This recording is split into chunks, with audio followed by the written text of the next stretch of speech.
Assalamu alaikum student. After completing our topic of preparation of benzene, today we are going toward another topic, that is reactivity of benzene. Reactivity of benzene में हम देखेंगे what kind of reaction benzene shows और उनकी क्या nature होती है।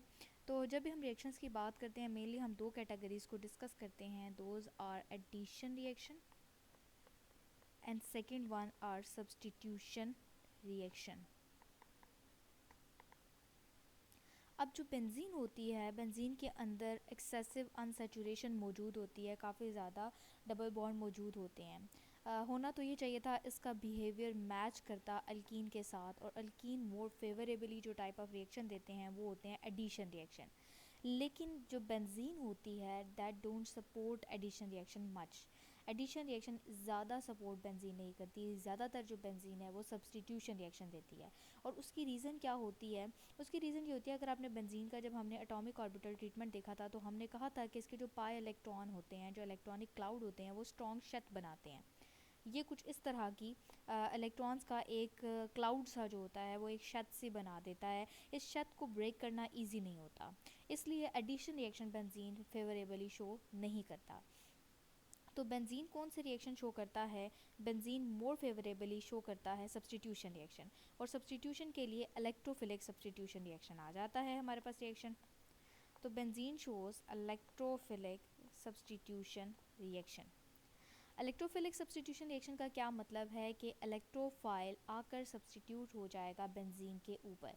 अब electrophile क्या होते हैं? Already I have explained, electrophiles are electron loving species. They are the species that are deficient in electron usually act as electrophile. Electron deficient होने की वजह से ये क्या करते हैं, जहाँ पे इलेक्ट्रॉन ज़्यादा होते हैं वहाँ पर जाकर अटैक करते हैं और इलेक्ट्रॉन की डेफिशिएंसी को फुलफ़िल करते हैं। बेंजीन इलेक्ट्रोफिलिक सब्सटीट्यूशन रिएक्शन देते हैं। अब सब्सटीट्यूशन रिएक्शन जो होते हैं, delocalized pi electrons are not readily available for electrophilic attack. अब जो इलेक्ट्रोफाइल होता है उसके लिए भी इजीली अवेलेबल नहीं होते ये जो डीलोकलाइज्ड पाई इलेक्ट्रॉन है। जैसे मैंने ऑलरेडी एक ड्राइंग करके बताई कि जिसमें इलेक्ट्रॉन की शेथ होती है, उसके लिए अवेलेबल नहीं होते इलेक्ट्रोफिलिक अटैक के लिए वो इलेक्ट्रॉन्स। तो वीक इलेक्ट्रोफाइल, यही वजह है कि weak electrophile don't support electrophilic substitution reaction. जितने भी वीक इलेक्ट्रोफाइल हैं they don't support electrophilic substitution reaction. तो कौन सपोर्ट करेगा इलेक्ट्रोफिलिक सब्सटीट्यूशन रिएक्शन? हमेशा इलेक्ट्रोफाइल को चेंज किया जाएगा, इलेक्ट्रोफाइल के ऊपर वर्क किया जाएगा और उसको स्ट्रॉन्ग इलेक्ट्रोफाइल में कन्वर्ट किया जाएगा। और स्ट्रॉन्ग इलेक्ट्रोफाइल में कन्वर्ट करने के लिए हेल्प लेंगे कैटालिस्ट की। कोई ना कोई कैटालिस्ट यूज़ किया जाएगा, उसके साथ रिएक्ट करके स्ट्रॉन्ग इलेक्ट्रोफाइल प्रोड्यूस किया जाएगा। तो कैटालिस्ट जो मोस्टली यूज़ किया जाता है वो यूज़ किया जाता है इस केस में फेरिक हैलाइड। फेरिक हैलाइड का क्या मतलब है? Fex3। अब फेरिक इसे क्यों कह रहे हैं? आयरन जो होती है उसकी दो ऑक्सीडेशन स्टेट होती है। जब आयरन की ऑक्सीडेशन स्टेट 2 पॉजिटिव होती है तो हम इसको कहते हैं फेरस, और जब आयरन की ऑक्सीडेशन स्टेट Fe3 पॉजिटिव होती है तो इसके लिए टर्म यूज़ की जाती है तो फेरिक। तो हम यहाँ पे क्या टर्म यूज़ करें? We are using ferric. Ferric halide, यानी इसको अगर हम जनरली रिप्रेजेंट करें Fex3, X is representation of halogens, तो Fex3 जो होता है वो यूज़ किया जाता है एज अ कैटालिस्ट। अब फेरिक हैलाइड इट्सेल्फ जो होता है, जो आयरन होता है उसको इसमें कन्वर्ट किया जाता है फेरिक हैलाइड में, देन उसको यूज़ किया जाता है एज अ कैटालिस्ट।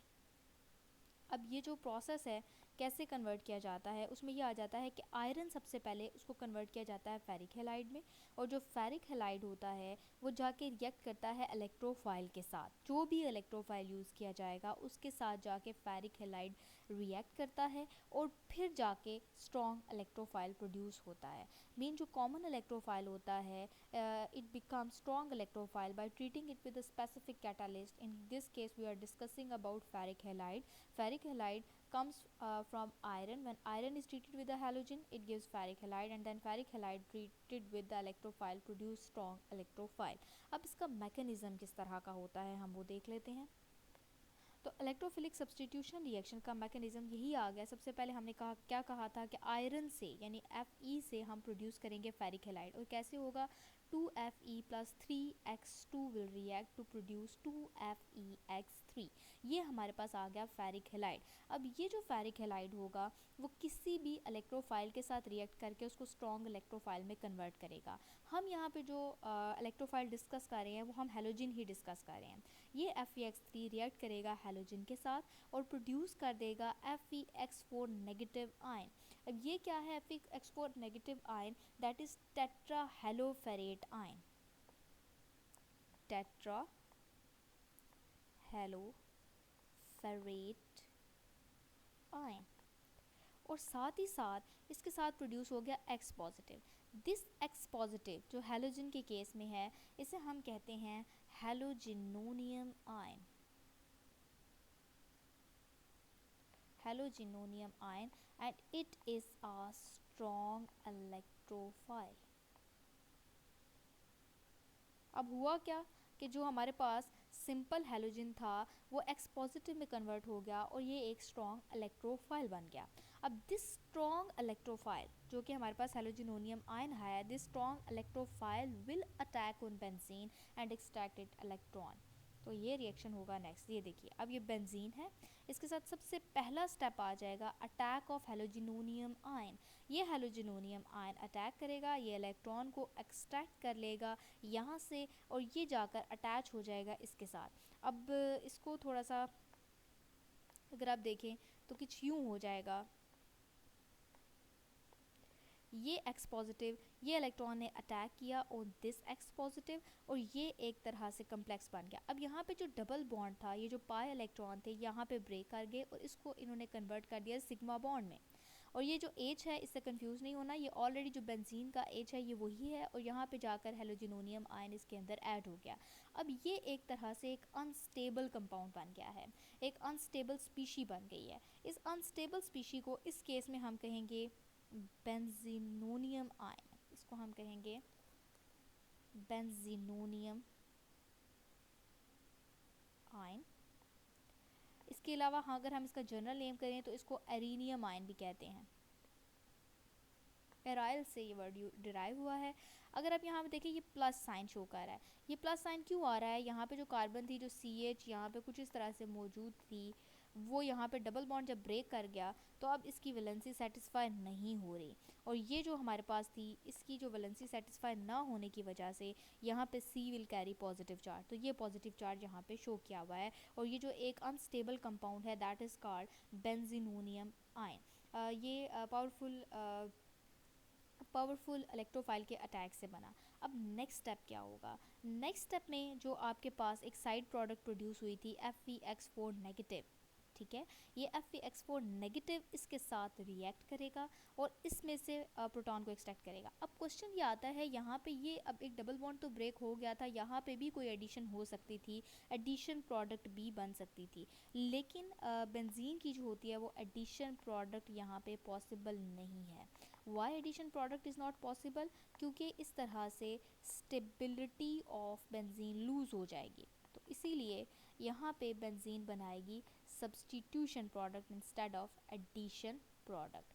अब यहाँ पे नेक्स्ट स्टेप आ जाता है इसका लाइक दिस। अब ये जो Fex4 नेगेटिव है this will attack on proton. यहाँ से ये क्या करेगा? प्रोटॉन को एक्सट्रैक्ट करेगा और यहाँ से जो बॉन्ड है ये प्रीवियस बॉन्ड की तरफ शिफ्ट कर जाएगा। अब यहाँ पे क्या आ गया? Fex4 नेगेटिव ने यहाँ से H के साथ कंबाइन करके ये बना दिया HX। Fex3 that was acting as a catalyst, वो रीजनरेट हो गया। कैटालिस्ट की प्रॉपर्टी ही क्या होती है? कैटालिस्ट कोई भी ऐसी स्पीशी जो स्पीड अप रिएक्शन को करती है and eight the end of reaction वो रिसाइकल हो जाती है, रिकवर हो जाती है। तो यहाँ पे Fex3 जो कि हमारा स्टार्ट में एज अ कैटालिस्ट एक्ट कर रहा था वो यहाँ पे रीजनरेट हो गया और यहाँ पे जो बेंजीन है इसके ऊपर जाकर हैलोजन अटैच हो गया, क्योंकि हम एक तरह से हैलोजिनेशन का एक जनरल रिएक्शन देख रहे थे, तो यहाँ पे हैलोजन अटैच हो गया। तो दिस इज कॉल्ड सब्सटीट्यूशन। आप देख सकते हैं कि यहाँ पे हैलोजन की क्या हो गई? सब्सटीट्यूशन हो गई। एट बेंजीन ये सब्सटीट्यूशन हो गई और जो हमारा कैटालिस्ट था वो रीजनरेट हो गया। तो that is the electrophilic electrophilic substitution reaction के सारी इसके अंदर ये वाली केमिस्ट्री इन्वॉल्व होती है। पहले एक स्ट्रॉन्ग इलेक्ट्रोफाइल प्रोड्यूस होता है, फर्स्ट स्टेप में स्ट्रॉन्ग इलेक्ट्रोफाइल एक्सट्रैक्ट करता है इलेक्ट्रॉन को, एक सिग्मा कम्प्लेक्स बनाता है, इसको हम सिग्मा कम्प्लेक्स भी कहते हैं। सिग्मा कम्प्लेक्स बनाता है, this sigma complex then treat करता है विद द बेस, ये यहाँ पे एक्ट कर रहा है एज अ बेस के तौर पर, और ये जाकर यहाँ से प्रोटॉन एक्सट्रैक्ट करता है और यहाँ पे जो इसकी कार्बन की वैलेंसी रीगेन होती है और यहाँ पे आकर सब्स्टिट्यूशन ऑफ हैलोजन हो जाती है। अब हम एक जनरल मैकेनिज़्म, ये तो था हैलोजन के केस में, अगर हम इस रिएक्शन को कुछ इस तरह से करें कि ये एक जनरली एक इलेक्ट्रोफाइल के लिए हो, तो हम इस रिएक्शन को कुछ यूँ भी लिख सकते हैं जनरल मैकेनिज़्म में। यहाँ पे मैं ई रिप्रेजेंट कर रही हूँ, ई क्या है, दैट इज़ इलेक्ट्रोफाइल। सपोज़ करें आपने ट्रीट किया FeX3 को प्लस EX को ट्रीट किया, तो वहाँ से हमारे पास आ गया इलेक्ट्रोफाइल, यानी इसका जो मेन होता है वो क्या होता है, इलेक्ट्रोफाइल पहले स्टेप में जाकर इलेक्ट्रॉन को एक्सट्रैक्ट करता है और ये एक सिग्मा कम्प्लेक्स या फिर जिसे हम कहते हैं बेंजीनोनियम आयन वो प्रोड्यूस होता है, और सेकेंड स्टेप में कोई भी जो बेस होती है वो जाकर रिएक्ट करती है, वो इससे प्रोटॉन को एक्सट्रैक्ट करती है और प्रोटॉन जो होता है यहाँ से बॉन्ड शिफ्ट हो जाता है और हमारे पास इलेक्ट्रोफाइल की सब्स्टिट्यूशन हो सकती है। आगे आप रिएक्शन देखेंगे, इलेक्ट्रोफाइल डिफरेंट हो सकते हैं, यहाँ पे हैलोजन भी इलेक्ट्रोफाइल के तौर पर एक्ट कर सकता है, कोई और ग्रुप भी इलेक्ट्रोफाइल के तौर पर आ सकता है। मेनली जब भी आप बेंजीन का रिएक्शन करेंगे तो वो जो भी मेन इलेक्ट्रोफाइल होगा that will substitute benzene in this type of reaction. अब हम देखेंगे कि आज जो हमारे सिलेबस में मेनली कौन कौन से रिएक्शन है electrophilic substitution reaction of benzene के अंडर आते हैं। जो पहला जो रिएक्शन आता है that is halogenation, name indicate कर रहा है इसमें क्या होगी, एडिशन ऑफ हैलोजन। और हैलोजन क्या हैं, 7 ग्रुप के मेंबर हैं, फ्लोरीन है, क्लोरीन है, ब्रोमीन है, आयोडीन है। दूसरा जो रिएक्शन हम स्टडी करेंगे दैट विल बी नाइट्रेशन। अब नाइट्रेशन क्या है, नाइट्रो ग्रुप की एडिशन, यानी NO2 ग्रुप की एडिशन जो होगी बेंजीन के अंदर, दैट इज़ नाइट्रेशन। थर्ड जो हम रिएक्शन स्टडी करेंगे that will be sulphonation. Sulphonation में हम पढ़ेंगे sulphonic acid group, that is SO3H group की एडिशन होगी इसके अंदर, हम इसका मैकेनिज्म स्टडी करेंगे। मेन मैकेनिज्म वही होगा जो जनरली मैंने अभी डिस्कस कर लिया है, बस क्या होगा, फ़र्क होगा सिर्फ इलेक्ट्रोफाइल का। हैलोजिनेशन के केस में हैलोजन होगा, नाइट्रेशन के केस में नाइट्रो होगा, सल्फोनेशन के केस में सल्फोनिक एसिड ग्रुप होगा। और फोर्थ जो हमारे पास ग्रुप आ जाएगा, जो रिएक्शन आ जाएगा that is Friedel Crafts reaction. This is a very important reaction. Friedel Crafts reaction में हम बेसिकली दो तरह के रिएक्शन पढ़ते हैं। फ्रीडल क्राफ्ट रिएक्शन में एक आ जाता है अल्काइलेशन, जैसा नेम इंडिकेट, एशन जहाँ भी वर्ड होता है इसका मतलब होता है एडिशन, तो mean addition of alkyl group. और दूसरा होगा acylation, acylation mean acyl group के एडिशन। एसाइल ग्रुप क्या होता है, acyl group basically RC double bond O group को कहते हैं, इसकी एडिशन जब बेंजीन में होगी तो हम इसे कहेंगे। तो Friedel Crafts reaction is a very important reaction according to the paper point of view, तो आपने इसको अच्छे से प्रैक्टिस करना है। बेंजीन के जब कोई भी रिएक्शन आप ऑर्गेनिक केमिस्ट्री का करना चाहते हैं, you must practise it if you want to learn it better. आज हम जो पढ़ेंगे दैट इज़ हैलोजिनेशन। आज हम हैलोजिनेशन को कवर करेंगे, जिसमें हम स्टडी करेंगे एडिशन ऑफ हैलोजन होती है, उसकी क्या कंडीशंस होती हैं, जनरल मैकेनिज्म क्या होता है, हम एडिशन करें तो क्या क्या होता है, हम ये बेसिकली हैलोजिनेशन को आज कवर करेंगे।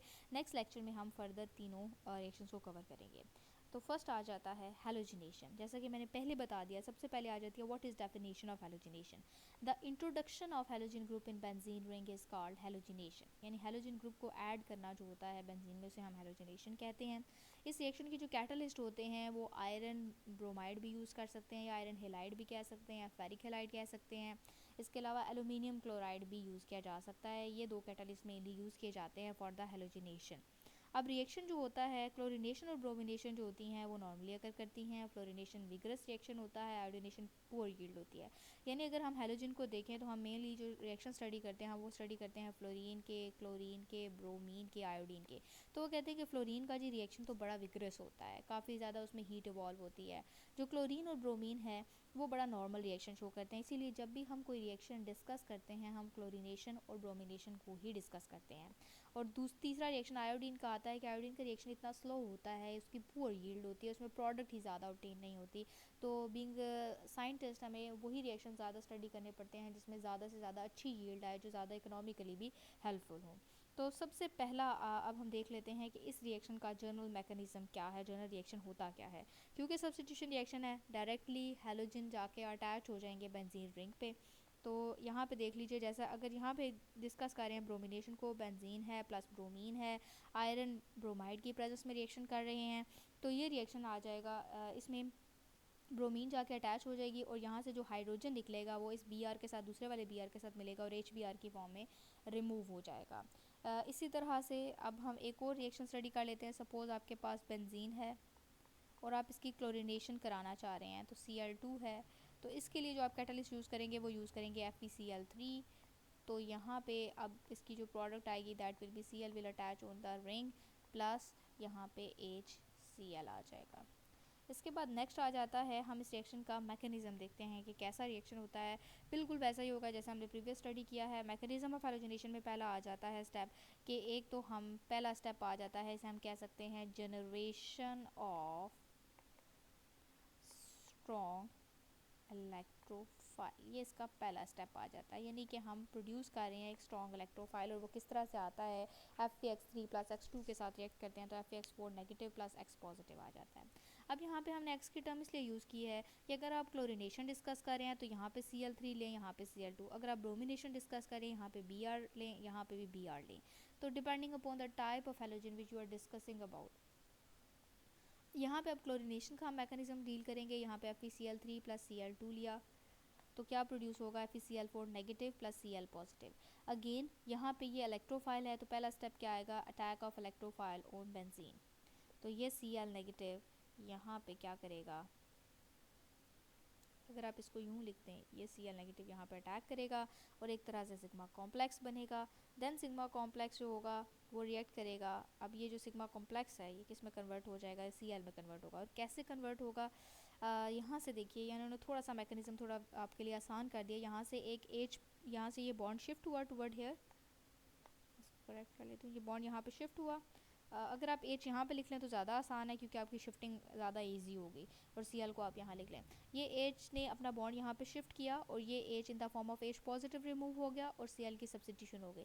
अब ये जो H पॉजिटिव है that will react with FeCl4 negative ion, this will react FeCl4 negative ion HCl produce करेगा और FeCl3 that was acting as a catalyst in start will regenerate at the end, FeCl3 plus HCl आ जाएगा।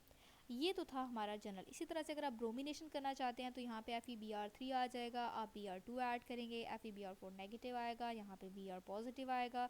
First step में Br negative ion क्या करेगा, extract करेगा electron को। Then second step में सिग्मा कॉम्प्लेक्स बनेगा एंड देन थर्ड स्टेप पे यहाँ पे ब्रोमीन सब्सटीट्यूट हो जाएगी, H पॉजिटिव रिमूव होगा। Then H positive will react with FeBr4 negative ion, FeBr3 will regenerate and HBr will produce at the end. तो mean आप bromination भी कर सकते हैं, आप क्लोरिनेशन भी कर सकते हैं। सेम मैकेनिज्म है हैलोजिनेशन का, इलेक्ट्रोफिलिक सब्स्टिट्यूशन ऑफ बेंजीन में। नेक्स्ट आ जाता है, अगर आपके पास अल्काइल बेंजीन हो, मीन सब्स्टिट्यूटेड बेंजीन हो जिसके ऊपर कोई अल्काइल ग्रुप मौजूद हो, CH3 CH2, तो तब क्या होगा, तब क्या बेंजीन, अब बीइंग स्टूडेंट आप ये कहेंगे कि अब जो हैलोजन होगा वो या तो इस पोजीशन पे अटैच होगा या इस पोजीशन पे अटैच होगा या इस पोजीशन पे अटैच होगा। नहीं, होता क्या है कि जब भी सब्स्टिट्यूटेड बेंजीन की आप हैलोजिनेशन करते हैं तो सब्स्टिट्यूटेड बेंजीन की हैलोजिनेशन में ऐसा नहीं होता कि हैलोजन बेंजीन के ऊपर जाके कहीं सब्स्टिट्यूट हो, बल्कि वो क्या करेगा, वो अल्काइल ग्रुप को सब्स्टिट्यूट करेगा, वो जाके अल्काइल ग्रुप के साथ अटैच होगा instead of occupying position on the benzene ring. वो क्या करेगा, वो कनेक्ट हो जाएगा अल्काइल ग्रुप से। तो देख लेते हैं एग्जांपल्स। सबसे पहली रिएक्शन आ जाती है, हम टॉलुइन की क्लोरिनेशन कर रहे हैं तो इसके नतीजे में जब अच्छा इसकी कंडीशन आप ज़रूर मेंशन कीजिएगा। इसके लिए हम कंडीशन करते हैं प्रेजेंस ऑफ सनलाइट, जैसे मैं एच न्यू की फॉर्म में लिख रही हूँ, आप सनलाइट भी लिख सकते हैं। अब होता क्या है कि यहाँ पे जो CH3 है, यहाँ पे टॉलुइन है, ये जाके इसकी हैलोजिनेशन होती है। अब यहाँ से भी क्या होगा, एक प्रोटॉन रिमूव होगा HCl की फॉर्म में और यहाँ पे CH2Cl आ जाएगा। यानी अब हैलोजन ने सब्स्टिट्यूट किया है अल्काइल ग्रुप को instead of substituting the benzene ring. इसके बाद ये जो प्रोडक्ट आती है हम इसके लिए नेम यूज़ करते हैं। जब भी CH2 होता है और बेंजीन होता है इसके लिए हम टर्म यूज़ करते हैं बेंजाइल की। तो इस प्रोडक्ट को क्या कहेंगे हम, बेंजाइल क्लोराइड। नेक्स्ट स्टेप में यही बेंजाइल क्लोराइड की अगर आप फर्दर क्लोरीनेशन करें तो क्या होगा, ये जो बेंजाइल क्लोराइड है इसकी क्लोरीनेशन के नतीजे में यह दोबारा इसका जो एक एच है ये HCl की फॉर्म में रिमूव हो जाएगा।